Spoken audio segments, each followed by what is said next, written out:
आज अपन बात करेंगे कि रीट के अंदर कौन कौन से टॉपिक्स अपन इन दिनों में अभी पढ़े हैं, जैसे कि जहाँ से फिक्स क्वेश्चन बनते हैं और अपन अच्छा स्कोर कर सके उनके बारे में मैं बिल्कुल विश्लेषण करके यहाँ पर पूरी सीट मैंने तैयार की है और आपको बताऊंगा एक एक टॉपिक के बारे में जहाँ से अपन अच्छा स्कोर कर सके और हर बार वहाँ से क्वेश्चन बनते ही बनते हैं। इन टॉपिकों को अगर आप क्लियर कर लेते हो तो बिल्कुल निश्चित ही आप बड़ा स्कोर कर पाओगे। नमस्कार, मैं हूं अनिल प्रजापत। एक बार आपका फिर से स्वागत करता हूं अपने इस चैनल पर। तो अपन बात करते हैं सबसे पहले बिना टाइम गवाए साइकोलॉजी से। साइकोलॉजी से शुरू करते हैं। साइकोलॉजी में कौन कौन से जो टॉपिक्स हैं अपने, उन टॉपिकों को अपन क्लियर करें। तो सबसे पहले अपन बात करते हैं बाल विकास के अंदर अधिगम के अंदर। अधिगम में आपको मैं बताऊं कि जो अधिगम के जो सिद्धांत दिए गए हैं, उन सिद्धांतों के नाम आप हो सके तो इंग्लिश में याद करें। जैसे स्किनर का सिद्धांत है, थॉर्नडाइक का सिद्धांत है, इनके एसआर थ्योरी है, आरएस थ्योरी किसकी है, इनके बारे में अगर आप इनके इंग्लिश नाम याद करते हो तो निश्चित रूप से वहां पर क्या है कि हिंदी में आपको कंफ्यूजन करने वाले नाम दिए हुए होते हैं। इंग्लिश वाले नाम में क्या है कि कंफ्यूज नहीं हो गया, क्योंकि इंग्लिश के नाम होते हैं वो फिक्स होते हैं। तो इसलिए हो सके तो आप इंग्लिश के नाम याद कीजिएगा। और इनमें अभी जैसे सिद्धांतों के नाम आप याद कर लिए, मैं छोटे छोटे आपको थोड़े थोड़े टर्म्स बताऊंगा। हो सकता है थोड़ा लंबा हो सकता है वीडियो, तो आप लास्ट तक बने रहे, बिल्कुल निश्चित रूप से फायदा होगा आपको। 100% में लिख के देता हूँ। जैसे मान लो स्किनर का सिद्धांत है, तो स्किनर में सैनिंग के बारे में आप पढ़ते हो, उनके जैसे टर्म्स है इस बारे में। जैसे स्किनर पुनर्बलम के बारे में बात की है, दंड के बारे में बात की है। अब इसमें आपको पुनर्बलम के बारे में देखना है, आंशिक पुनर्बलम कौन सा होता है, शाब्दिक कौन सा होता है, सॉरी आंशिक कौन सा होता है और सतत कौन सा होता है, इन बारे में आप ध्यान। इसके बाद में जीन प्याजे, वेरी वेरी इंपॉर्टेंट। अधिगम के अंतर्गत जीन प्याजे, जीन पियाजे ने कौन कौन सी अवस्थाएं दी। अब जीन पियाजे की जो जो टर्म्स है उनको याद रखिएगा। जैसे स्कीमा क्या होती है, वो समायोजन क्या होता है, इनके बारे में थोड़ा थोड़ा याद रखिएगा। अब आपको लगेगा कि भाई ये तो सारे सारे टॉपिक्स बन रहे, बिल्कुल नहीं है। जो तैयारी कर रहे हैं उनको बिल्कुल पता है कि मतलब बाल विकास को अपन पढ़ने पढ़ने महीना लग जाता है और आप शॉर्ट में एक दिन में आप इन चीजों का रिवीजन कर सकते हो। अगर आप टाइम लगाते हो, इनको याद मेमोराइज करने की कोशिश करते हो, तो 2 से 3 दिन के अंदर आप बिल्कुल एकदम निश्चित ही कंठस्थ कर सकते हो इन चीजों को। इसके बाद में आता है पावलाव। अभी तक अधिगम की बात कर रहे हैं अपन, तो पावलाव के अंदर आप जैसे सीएस है, यूसीएस है, इनके बारे में निश्चित रूप से ध्यान रखना और इनको अच्छी तरीके से याद करना कि सीएस क्या होता है, यूएससीएस क्या होता है। इनमें आप जैसे यूसीएस का मतलब होता है अनकंडीशनल स्टिमुलस और इनको बोलते हैं स्वाभाविक उद्दीपक। इनमें आप कंफ्यूजन हो जाते हो। कंफ्यूजन पैदा होना बिल्कुल निश्चित ही बात है। इनके जो जो टर्म्स है उनको याद कीजिएगा। फिर आते हैं जेरोम ब्रूनर और वाइगोत्स्की, जो संज्ञानात्मक सिद्धांत के अंतर्गत आते हैं। इनको आप बिल्कुल जरूर पढ़ के जाइएगा। और सबसे फेवरेट जो आरबीएससी का जो रहता है वो रहता है सामाजिक अधिगम का सिद्धांत, जो बांडुरा का दिया गया है सामाजिक अधिगम का सिद्धांत, जिसके अंदर अटेंशन, रिटेंशन, जैसे अवधान, ज्ञान, अभिप्रेरणा, उनके बारे में आपको याद रखना है। तो इन लास्ट बात है अधिगम की, गहने की, अधिगम सोपान की। बहुत बहुत इंपॉर्टेंट है, हर बार क्वेश्चन पूछा जाता है, बार बार क्वेश्चन पूछा जाता है। अगर आप ये वीडियो देखने के बाद में पुराने पेपर उठा के देखोगे तो आपको बिल्कुल निश्चित रूप से पता चलेगा कि इन टॉपिक से क्वेश्चन बार बार आ रहे हैं या फिर नहीं आ रहे हैं। इसके बाद में अगला है बाल विकास। बाल विकास में इनमें आपको पता ही निश्चित रूप से परिभाषाएं ही पूछेंगे। बाल विकास के अंदर परिभाषा 90% परिभाषाएं पूछी जाती है। लेकिन परिभाषाओं के अलावा अपन क्या पढ़ सकते हैं? देखो, परिभाषा तो एक थ्योरी के अंदर आती है, वो आप पढ़ते ही हो। लेकिन मैं यहाँ पर इंपॉर्टेंट क्या बता रहा हूँ, जैसे बाल विकास की जो उम्र से जो अवस्थाएं हैं, शैशवावस्था है, बाल्यावस्था है, किशोरावस्था है, इनकी अलग अलग जो मनोवैज्ञानिकों ने अलग अलग उम्र तय कर रखी है। तो उनकी एज, आपको एज ग्रुप ध्यान में रखना है। जैसे भाई हरलॉक ने कौन सी बताई है, थॉर्नडाइक ने, वुडवर्थ ने क्या बताया है, और सामान्य रूप से इनकी क्या एज ग्रुप होता है। बाल विकास सिद्धांत के जो नाम है, बाल विकास के जो जो सिद्धांत दिए हुए, जैसे डार्विन ने सिद्धांत कौन सा दिया, थॉर्नडाइक ने सिद्धांत, अधिगम का थॉर्नडाइक का सिद्धांत अलग है, बाल विकास थॉर्नडाइक का सिद्धांत अलग है। इनके बारे में आप थोड़ा सा कंपेरिजन करके देखोगे तो यहाँ पर आपके क्वेश्चन बिल्कुल निश्चित रूप से निकल जाएंगे। फिर है विकास और अभिवृद्धि में अंतर। सबसे ज्यादा कंफ्यूजन बाल विकास के अंदर इसी में ही रहता है कि विकास क्या होता है और अभिवृद्धि क्या होती है। अभिवृद्धि और विकास के अंदर अंतर क्या क्या है, इनमें से क्वेश्चन आता है और थ्योरी का क्वेश्चन बहुत लंबा चौड़ा क्वेश्चन आता है। इसके बाद में अभिप्रेरणा। अभिप्रेरणा एक बहुत ही लंबा चौड़ा टॉपिक है, तो इनका छोटा सा आप कॉन्सेप्ट क्लियर करना। अब सबसे महत्वपूर्ण बात ये है कि आपके नया टॉपिक जुड़ा है, मैंने बताया कि जो नए टॉपिक्स जुड़ते हैं उनमें से क्वेश्चन निश्चित रूप से बनते हैं। तो नया टॉपिक्स अपने साइकोलॉजी के अंदर कौन कौन से जुड़े? साइकोलॉजी के अंदर नवीन शिक्षा नीति। नवीन शिक्षा नीति का क्या ग्रुप बनाया गया उसका, इसकी जो है इसको पास कब किया गया, कब लागू किया गया, और इनकी कौन सी समिति थी, जैसे कस्तूरी रंगन समिति थी। तो इनके बारे में मोटा मोटा कितने अध्याय है इसके अंदर और क्या इसका उद्देश्य है। अभी क्वेश्चन पूछा गया था जस्ट अभी पीछे वाले एग्जाम्स में, कोई मेरे को याद नहीं आ रहा है, उसमें पूछा गया नवीन शिक्षा नीति का जो है उद्देश्य क्या है। तो इसमें बुनियादी शिक्षा नहीं, इसके अंदर तकनीकी शिक्षा या फिर व्यावसायिक शिक्षा देना इसका उद्देश्य है। इसके बाद में नया टॉपिक जो जोड़ा है वो फ्लैगशिप योजनाएं। देखिए फ्लैगशिप योजनाएं बहुत सारी है, लेकिन मैं आपको यहाँ पर कीवर्ड एक बताऊंगा। उस कीवर्ड को पकड़कर आप अगर तैयारी करते हो, फ्लैगशिप योजनाओं को पढ़ते हो, तो बिल्कुल वहां से क्वेश्चन निकलेगा। कैसे? कि जैसे पिछली सरकार की, अभी इस सरकार को बने हुए 12 महीने हुए, पिछली सरकार की ज्यादातर फ्लैगशिप योजनाएं चल रही है, तो उन फ्लैगशिप योजनाओं के नाम चेंज करके इन्होंने अभी नवीन रूप से लागू की है। नाम चेंज कैसे किए? जैसे भी मान लो पुरानी जैसे बाल गोपाल योजना चल रही थी, उसका पन्नादायी योजना नाम कर लिया। तो आपको पता ही है कि जैसे पुरानी सरकार की जो योजनाएं थी वो तो ये पूछने वाले नहीं है, अभी इनकी जो योजनाएं हैं उनके बारे में ये पूछेंगे। तो उनके बारे में निश्चित रूप से आप एकदम कंठस्थ करके जाइए, जो इन्होंने जो नाम चेंज किए, इन्होंने जो नई योजनाएं लागू की है उनके बारे में। अब बुद्धि के अंदर क्या पढ़े अपन साइकोलॉजी में? बुद्धि के अंदर तो बुद्धि के जो परीक्षण दिए गए, शाब्दिक परीक्षण और अशाब्दिक परीक्षण, यहाँ से क्वेश्चन बनेगा और ये आपको पढ़ के जाना है। क्रियात्मक अनुसंधान, बिल्कुल यहाँ से निश्चित क्वेश्चन बनेगा एक। और व्यक्तिगत भिन्नताएं यहाँ से क्वेश्चन बनेगा।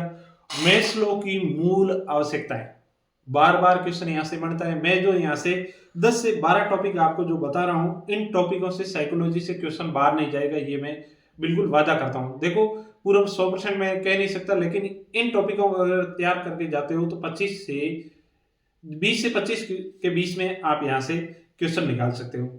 और अंतर्मुखी बालक और बहिर्मुखी बालक के अंदर अंतर आपको करके जाना है। जैसे विकास और अभिवृद्धि के अंतर किया जाता है, ऐसे अंतर्मुखी और बहिर्मुखी बालक के अंतर्गत आपको अंतर स्पष्ट करते हुए जाना है।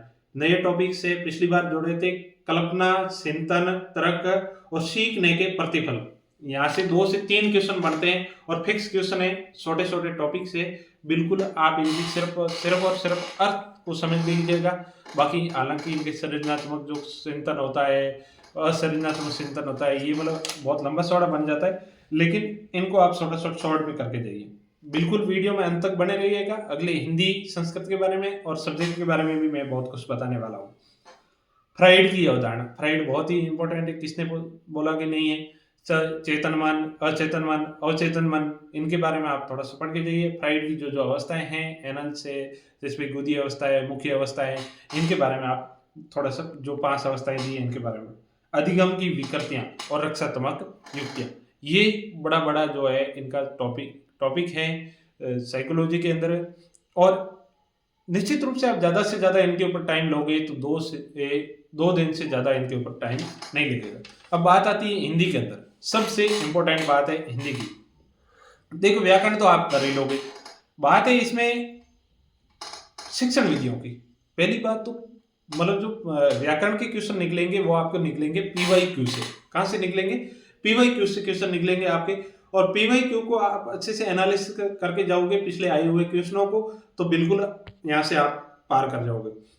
अब देखो शिक्षण विधियों के अंदर भाषा कौशल सब में है। अगर आपकी सेकंड लैंग्वेज संस्कृत है वहां पर भी है, इंग्लिश है वहां पर भी है, और भाषा कौशल आपके सब्जेक्ट में भी पूछे जाते हैं। तो भाषा कौशल सुनना, बोलना, पढ़ना, लिखना, इनका कर्म याद रखना है, और इनके कौन कौन से थोड़ा सा विस्तृत रूप से इनको पढ़ के जाना है, क्योंकि आपके 4 सब्जेक्ट में कम से कम 5 क्वेश्चन यहाँ से आने वाले भाषा कौशलों से, तो आप इनको अच्छे से तैयार कर ही सकते हो। इसके बाद में सर्वे दर्श सामग्री, किसने बोला भाई सर्वे दर्श? भाई बिल्कुल भी अगर आपने अभी तक नहीं पढ़ा है तो इन क्वेश्चनों के इन टॉपिक्स के PYQ करके जाते हो तो आपको बहुत ज्यादा आप लीड लोगे दूसरों से ज्यादा। और बाकी समझ बना लेना इसमें, क्योंकि जैसे मान लो कि शिक्षण विधियों के अंदर ज्यादातर तो आपको समझ ही बनानी है। कई सारे जैसे मान लो 5 क्वेश्चन पूछ लिए, 2 क्वेश्चन तो समझ आधारित पूछे जाते, और यहाँ पर जैसे बिल्कुल केवल और सही नहीं है, इन शब्दों का आप ध्यान रखना है। ऐसे क्वेश्चन मतलब गलत होते हैं, ऑप्शन गलत होते हैं, उनको आप मतलब बिल्कुल पॉजिटिव माइंडसेट के साथ में आप तय करोगे तो वहां से निकल जाएगा क्वेश्चन। बात आती है संस्कृत की। सेकंड लैंग्वेज आपकी संस्कृत है। संस्कृत में सेम ही फंडा है हिंदी वाला। इन्हीं आपको मतलब इन चीजों को आपको याद रखना है। भाषा कोश श्लोक है, उपचारात्मक शिक्षण है, मूल्यांकन है, मापन है, ये सब के सेम है। मैंने इनका एनालिसिस किया है, 25 से 30 क्वेश्चन यहाँ से आते हैं इन 4 टॉपिक से। कौन कौन से 4 टॉपिक्स? उपचारात्मक शिक्षण, मापन मूल्यांकन, भाषा कौशल और सर्वदर्शी सामग्री, इनमें से क्वेश्चन आते हैं। अब संस्कृत में आप क्या याद रखना, जिससे नए बच्चे तो शब्द रूप है, धातु रूप है, संध है। जैसे संध क्वेश्चन है, संध में जैसे 14 अक्षर किसके होते हैं, 17 अक्षर किसके होते हैं, 11 किसके होते हैं, 12 किसके होते हैं, वसंत इनका कौन सा है, मालिनी कौन सा है, इंद्र वज्रा कौन सा है, उपजाति कौन सा है, इनके बारे में मतलब यहाँ से आप बड़ी समझ बना सकते हो। नए बच्चों के लिए ये थोड़ा सा मुश्किल हो जाता है। समय ज्ञान है, संख्या ज्ञान है, यहाँ से क्वेश्चन बनता है, क्योंकि ये नए टॉपिक जुड़े निश्चित रूप से इनके ऊपर थोड़ा सा मतलब वेटेज तो देंगे ये। भाषा कौशल और व्याकरण तो आपको करनी है। फिर इनके बाद में आती है सेकंड लैंग्वेज, जिसकी इंग्लिश है। सेम ही बात है, लैंग्वेजों की सबकी बात सेम है। अगर आप इंग्लिश ले रखी है तो हालांकि जिनके मतलब इंग्लिश सब्जेक्ट जिन्होंने ली है उनकी मतलब ग्रामर के अंदर अच्छी पकड़ होती है, तो ट्रांसलेशन आपका अच्छा है तो हिंदी के अकॉर्डिंग अगर आप शिक्षण विधियों को याद करोगे और उनका ट्रांसलेट करके मतलब इंग्लिश में आप अप्लाई करोगे तो वहां पर बहुत ज्यादा फायदा होना वाला है। अब बात करते हैं L1 के बारे में, सब्जेक्ट के बारे में, और L2 के बारे में। यहाँ से बिल्कुल आप थोड़ी सी पेशेंस रखिएगा और थोड़ा सा वीडियो को अंत तक जरूर, तो आपको यहाँ पर मैं बहुत ही बेहतरीन। हाँ, तो अपन बात करें सब्जेक्ट की।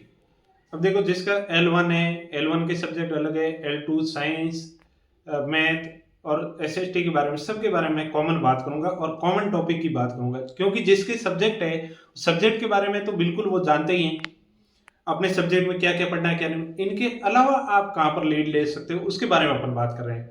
तो देखो, शिक्षा शास्त्र की बात करें अपन, तो मैं हमेशा कहता हूँ शिक्षा शास्त्र में जो अपने लैंग्वेज है, लैंग्वेज के अलावा काफी सारा मैटर है जो इनके अंदर सेम है। तो इन मैटर में देखें काफी मिक्स मैटर है। कौन कौन सा? अभी मैंने बताया था कि मापन है, मूल्यांकन है, ब्लूम की टेक्सोनॉमी, बिल्कुल 100% आप याद करके जाइए ब्लूम टेक्सोनॉमी को, उपचारात्मक शिक्षण को। इसके अलावा अभी मैंने थोड़ी देर पहले बताया था कि भाषा कौशल बहुत ही इंपॉर्टेंट टॉपिक है। भाषा कौशल, मापन, मूल्यांकन, उपचारात्मक शिक्षण, सर्वदर्शी सामग्री, एक बार फिर से दोहरा दूं, क्रियात्मक अधिगम जो है। अब बात करते हैं L1। L1 में सबसे बड़ा जो है सब्जेक्ट रहता है वो रहता है इसका ईवीएस का, पर्यावरण का। पर्यावरण बहुत लंबा सारा टॉपिक है और बहुत लंबा सिलेबस है। अगर आप गाइडों के अकॉर्डिंग देखोगे बहुत लंबा दिया हुआ है। हालांकि अब तो शॉर्ट में गाइडें भी आने लग गई है, लेकिन आप अगर आरबीएससी की किताबों के अकॉर्डिंग अगर पर्यावरण को तैयार करते हो, बिल्कुल जैसे पर्यावरण सम्मेलन है, इन चीजों के बारे में जो शॉर्ट में जो क्वेश्चन पूछे जाते हैं, पिछले बार के क्वेश्चन आप उठाकर देख सकते हो। उन्होंने जैसे मुख्य कीवर्ड को आप पकड़ते हो, वहां से अगर आप पॉइंट पढ़ते हो तो वहां पर अगर आप अच्छी लीड ले सकते हो। इसके साथ में आती मैथ। देखो, मैथ अगर जिसकी अच्छी नहीं है तो वो बिल्कुल L1 के अंदर पीछे रह सकते हैं। क्योंकि क्यों? मैथ के अंदर, जैसे मैथ के अंदर भी शिक्षण विधियां आती है, तो मैथ में पीछे क्यों रहेंगे? क्योंकि इनमें ज्यादातर कैलकुलेशन बेस्ड जो है क्वेश्चन आते हैं। अब तक आपने प्रैक्टिस नहीं की है मैथ के, L1 के विद्यार्थी ध्यान से सुने, मैथ की आप प्रैक्टिस जरूर करें और प्रैक्टिस सेट जैसे प्रैक्टिस पेपर है इनको आप सॉल्व जरूर करें। कहने का मतलब मैंने पिछले वीडियो में भी बताया था कि प्रैक्टिस जो है वही आपको परफेक्ट बनाएगी। लास्ट में मैं हमेशा एक बात कहता हूं कि जो सब्जेक्ट है ना आपका अच्छा है, इतनी सारी बात होने के बाद में जो आपका सब्जेक्ट मजबूत है उनके ऊपर आप थोड़ा सा ज्यादा ध्यान दीजिएगा। ज्यादातर बच्चे करते क्या है कि जो सब्जेक्ट मजबूत होता है उनको अवॉइड कर देते हैं। देखो, जो बेहतरीन है, बेहतर आपका है, उसको बेहतरीन बनाने की कोशिश करो। जो मजबूत सब्जेक्ट है उनको आप उससे ज्यादा मजबूत होना ही। क्या है कि अब इन दिनों में लोग क्या करते हैं कि जो सब्जेक्ट जिनके ऊपर अभी तक उन्होंने पढ़ा नहीं है, उनको समझ में नहीं आ रहा है, उनके ऊपर माथापौड़ी करते रहते हैं। तो ऐसा बिल्कुल नहीं करना है। ये टॉपर्स की रणनीति होती है, जो मतलब एग्ज़ाम में सफल होते हैं, वो क्या करते हैं, जिनकी सब्जेक्ट मजबूत होती है, उनको बार-बार रिवीज़न करते हैं। उनमें से गलत नहीं हो। जैसे माना कि आपकी साइकोलॉजी सब्जेक्ट है, साइकोलॉजी आपकी मजबूत है, तो आप कोशिश करो कि साइकोलॉजी में 30 में से 30 करके आएँ। हिंदी आपकी मजबूत है, तो हिंदी में 30 में से 30 करके आएँ। माना कि आप अगर साइंस में या फिर एसएसटी में इतना नहीं कर पा रहे हो, तो भी अगर उधर आपकी लीड ले रखी है, तो यहाँ से अगर आपके आधे से ज़्यादा भी क्वेश्चन निकलते हैं, जैसे 50-60% भी क्वेश्चन करते हो अगर आप सब्जेक्ट में, तो दूसरों से आप बहुत ज़्यादा आगे होंगे। तो ये आप पॉइंट इनको लिख के लीजिएगा कि जो सब्जेक्ट आपके बेहतर है, उसको बेहतरीन करने की कोशिश करो। तो बिल्कुल आपको मैंने जो क्वेश्चन बताए हैं, जो टॉपिक्स बताए हैं, इनके आप पुराने क्वेश्चन उठाकर देखिए, इन्हीं में से क्वेश्चन आए हैं और एग्जाम होने के बाद में पता चल जाएगा। दूसरी बात रही एग्जाम पैटर्न की, एग्जाम तो बिल्कुल इस बार पता है, हालांकि किसी को नहीं होता है। पिछली बार जैसे एनसीईआरटी के पूछ लिए, जैसे 21 में रीट हुई, 21 के रीट का पेपर बहुत मतलब इजी तो नहीं कह सकते, ठीक ठाक था। 2022 में रीट दोबारा करवाई, उसमें पेपर का लेवल बहुत तगड़ा कर लिया था उन्होंने, एनसीईआरटी बेस पे कर लिया था। तो आपको इस रूप में तैयार रहना है कि आरबीएस से भी क्वेश्चन आ सकते हैं, एनसीईआरटी से भी क्वेश्चन आ सकते हैं। इस तरीके से आपको तैयार कीजिए कि पिछली बार क्या था कि आरबीएससी पैटर्न के जो क्वेश्चन पूछे जाते थे, तो लोग उस हिसाब से तैयार थे। एनसीईआरटी के आगे तो लोगों ने हवा-हवाई बना ली, बहुत टफ आ गया पेपर, ऐसे नहीं। आपको किसी भी तरीके से पेपर आ जाए तो उनसे तैयार रहना है, क्योंकि एग्ज़ाम पैटर्न अभी चेंज हो रहे हैं। तो जहाँ से क्वेश्चन नहीं बन रहे थे पहले, वहाँ से क्वेश्चन बनने की बड़ी-बड़ी संभावनाएँ रहती हैं। तो बिल्कुल आशा करता हूँ कि आपके लिए ये वीडियो बहुत हेल्पफुल साबित होगा। अगर आपको अच्छा लगे वीडियो, तो दूसरों के साथ शेयर कीजिएगा ज़रूर, सब्सक्राइब कीजिए चैनल को। मिलते हैं अगले वीडियो में एक और नए बेहतर वीडियो के साथ में, जो आपके लिए बहुत ही हेल्पफुल साबित होगा।